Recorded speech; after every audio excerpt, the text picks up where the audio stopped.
The One and Only Ivan by Catherine Applegate. Day 8, pages 106 to 120. Chapter 46, A Hit. Stella's foot hurts too much for her to do any hard tricks for the 2 o'clock show.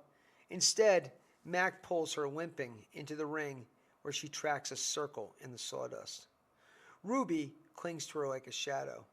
Ruby's eyes go wide when Snicker jumps on Stella's back, then leaps onto her head. At the 4 o'clock show, Stella can only get as far as the entrance to the ring. Ruby refuses to leave her side. At the 7 o'clock show, Stella stays in her domain.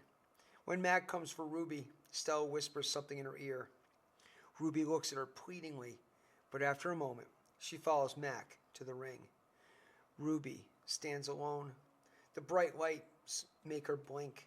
She flaps her ears. She makes her tiny trumpet sound. The humans stop eating their popcorn. They coo. They clap. Ruby is a hit. I don't know whether to be happy or sad. Chapter 47, Worry. When Julia arrives after the show, she brings 3 thick books, 1 pencil, and something she calls magic markers. Here, Ivan, she says, and she slides 2 magic markers and a piece of paper into my domain. I like the sundown colors, red and purple, but I don't feel like coloring. I'm worried about Stella. All evening she's been quiet, and she hasn't eaten a bit of her dinner.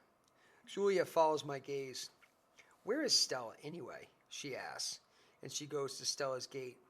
Ruby extends her trunk, and Julia pats it. Hi, baby, she says. Is Stella all right? Stella is lying on a pile of dirty hay. Her breath is ragged. Dad, Julia calls, could you come here a minute? George sets aside his mop. Do you think she's okay, Dad? Julia asks. Look at the way she's breathing. Can we call Mac? I think there's something really wrong. He must know about her, George rubs his chin. He always knows. But a vet costs money, Jules. Please. Julie's eyes are wet. Call him, Dad. George gazes at Stella. He puts his hands on his hips and sighs. He calls Mac. I can't hear all of his words, but I can see George's lips tighten into a grim line. Gorilla expressions and human expressions are a lot alike. Mac says, the vet's coming in the morning if Stella's not any better, he tells Julia. He says he's not going to let her die on him, not after all the money he's put into her. George strokes Julia's hair. She'll be all right. She's a tough old girl. Julia sits by Stella's domain until it's time to go home. She doesn't do her homework. She doesn't even draw. Chapter 48, The Promise.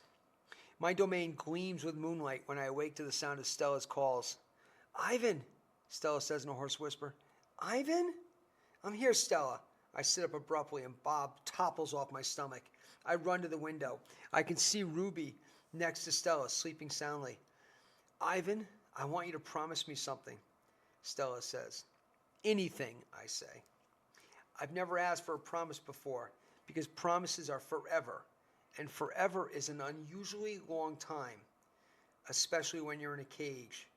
Domain, I correct. Domain, she agrees. I straighten to my full height.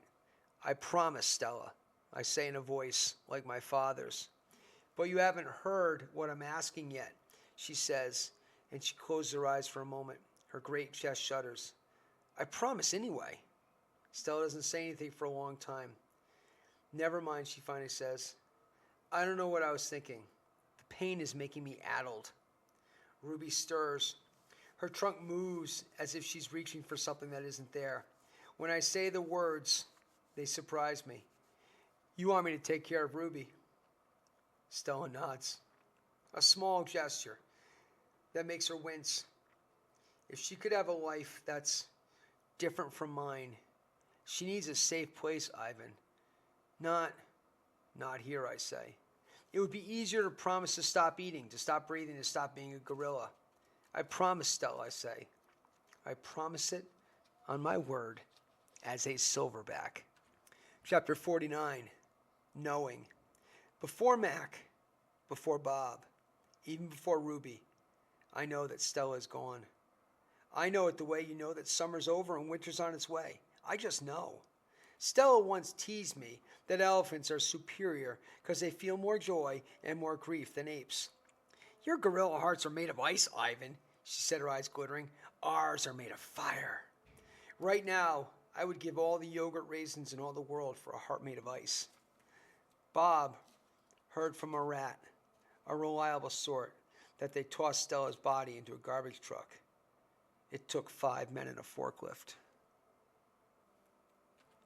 Chapter 51, Comfort. All day I try to comfort Ruby, but what can I say? That Stella had a good and happy life? That she lived as she was meant to live? That she died with those who loved her most nearby? At least the last is true.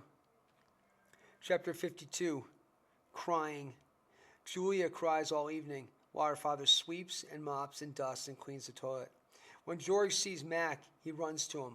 I can only fear a few of his words. Vet, should have, wrong.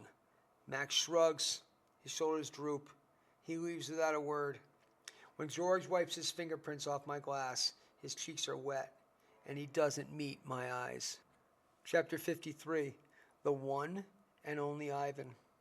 When all the humans have left, I send Bob to check on Ruby. How is she? I ask when he returns. She was shivering, Bob says. I tried to cover her with hay, and I told her not to worry, because you were going to save her. I glare at him. You told her that? You promised Stella. Bob lowers his head.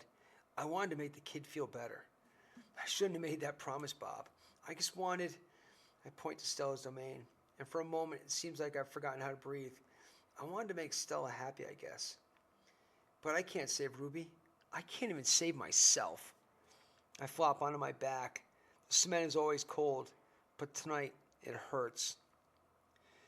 Bob leaps onto my belly. You are the one and only Ivan, he says. Mighty Silverback. He licks my chin, and he's not even checking for leftovers. Say it, Bob commands. I look away. Say it, Ivan. I don't answer. So Bob licks my nose until I can't stand any longer. I'm the one and only Ivan, I mutter. Don't you ever forget it, he says. When I gaze at the food court skylight, the moon Stella loved is shrouded in clouds.